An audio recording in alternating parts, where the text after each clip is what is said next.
Hello दोस्तों, कैसे हैं आप सभी लोग। उम्मीद है कि आप सभी लोग बहुत ही अच्छे होंगे।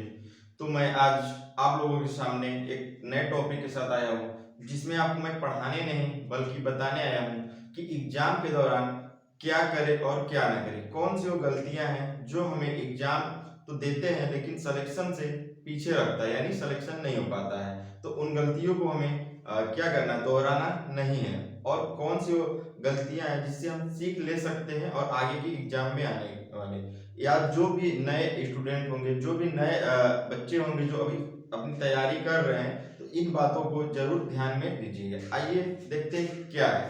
पहले तो देखिए, लिखा है एग्जाम के समय, यानी एग्जाम के समय हमें कौन सी गलती करनी थी और कौन सी नहीं, क्या नहीं करें। तो पहले हम देखेंगे कि एग्जाम के समय में क्या नहीं करना है और एग्जाम के समय क्या करना है। तो आइए देखते हैं।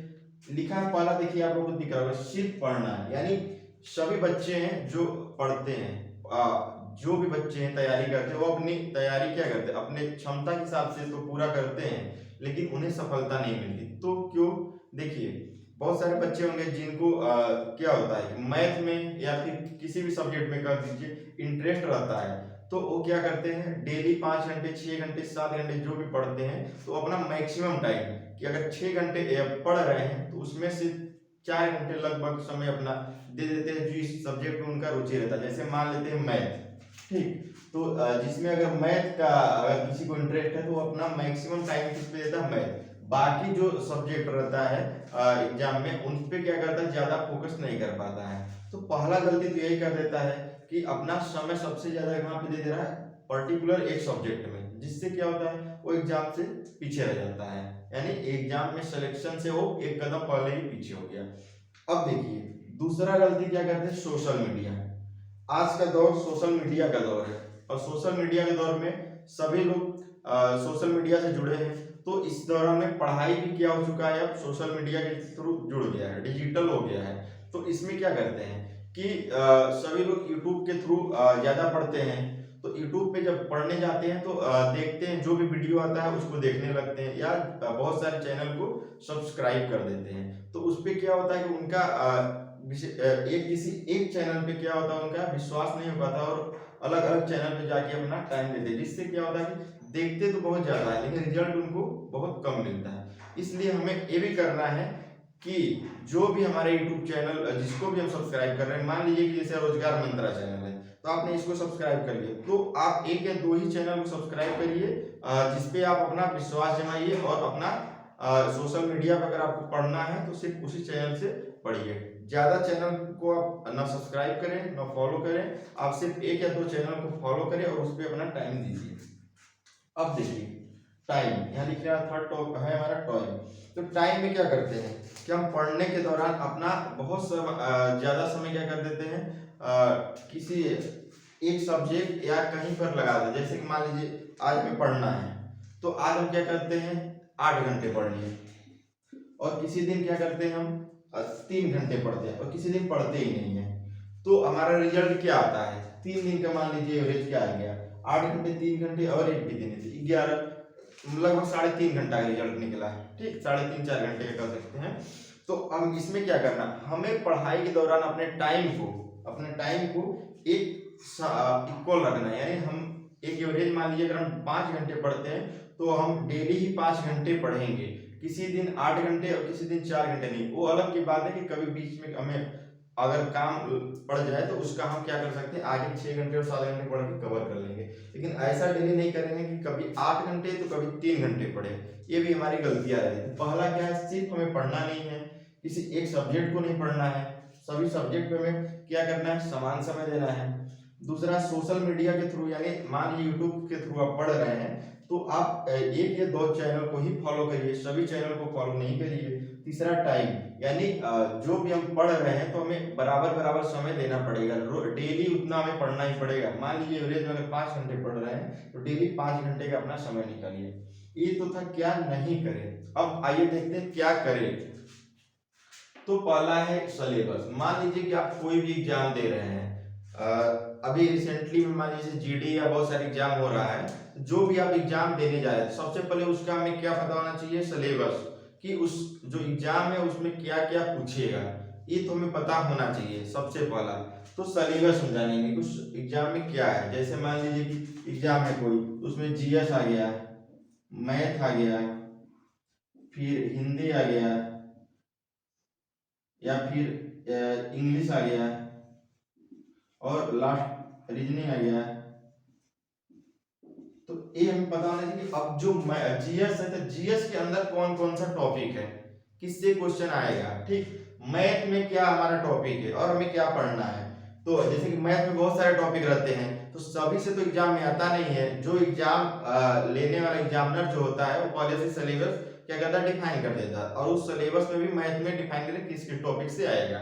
उसी प्रकार हिंदी और इंग्लिश या फिर रीजनिंग का देख लेंगे। ठीक, तो सबसे पहले हमें क्या करना है, सिलेबस के बारे में हमें पूरी जानकारी अच्छे से होनी चाहिए।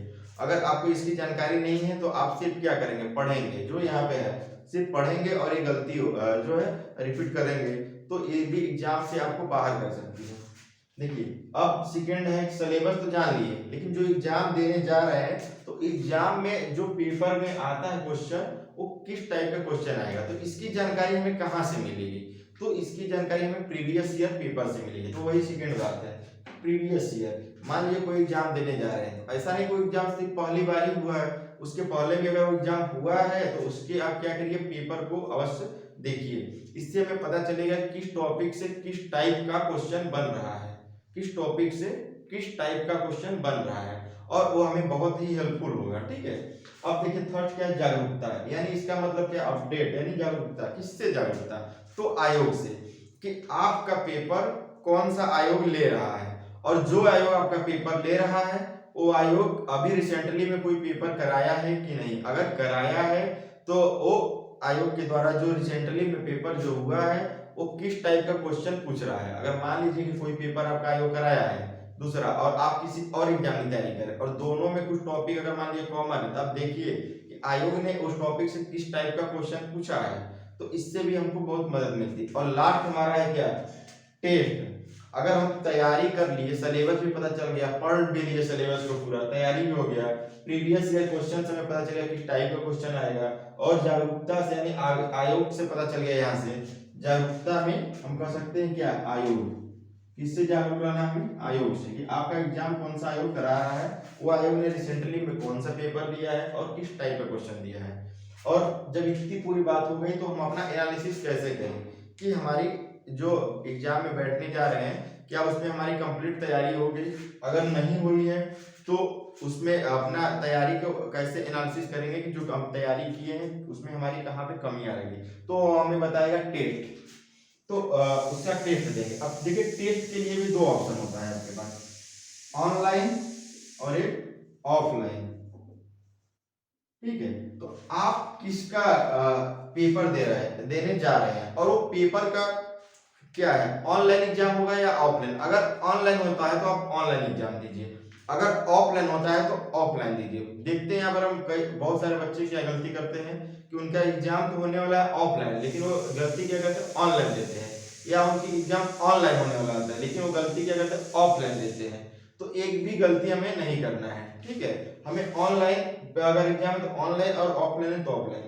ये तो एग्जाम देना है कैसे, अब इसमें क्या करना है, अगर हम टेस्ट दे दिए, टेस्ट देने के बाद जो स्कोर आ गया, आप एक अपना कॉपी बनाइए, पहले टेस्ट और लास्ट टेस्ट जब तक दे रहे हैं उसमें स्कोर आप अपना लिखते जाइए। देखिए कि हमारा स्कोर में क्या इम्प्रूव हो रहा है कि नहीं, क्या बढ़ रहा है कि घट रहा है, इससे भी पता चलेगा पहला। और दूसरा क्या करना है, टेस्ट के दौरान अगर जैसे कि मान लीजिए आप टेस्ट दिए, टेस्ट में मान लीजिए कि आपका जो भी नंबर है वो अलग की बात है, उसमें लास्ट में हम देखेंगे कि उसका एनालिसिस करेंगे टेस्ट में, कि कौन कौन से टॉपिक से हमारा गलती हुआ है, किस क्वेश्चन में कौन से टॉपिक से आया था जिसमें हम गलती किए हैं। तो उस टॉपिक को क्या करेंगे, फिर से हम पढ़ेंगे, जिससे कि आपका एक तरह से रिवीजन भी होता जाएगा, और क्या होगा कि हमारी गलतियां सुधरेंगी और हमारा नंबर बढ़ेगा। तो ये हमारा क्या था, कि क्या गलतियां नहीं करें। ठीक है, तो एग्जाम के समय में इन सब बातों को ध्यान देंगे, तो आपका सिलेक्शन बहुत ही जल्दी हो जाएगा। अगर ये बात आपको अच्छा लगा होगा तो कमेंट में आप कुछ अच्छा कमेंट दीजिएगा, और रोजगार मंत्रा चैनल को सब्सक्राइब करिए अगर नहीं किए हो। अगर ये बातें आपको अच्छी लगी हो तो अपने दोस्तों के साथ शेयर अवश्य करिए, जिससे कि उनको भी क्या हो, मदद हो। धन्यवाद।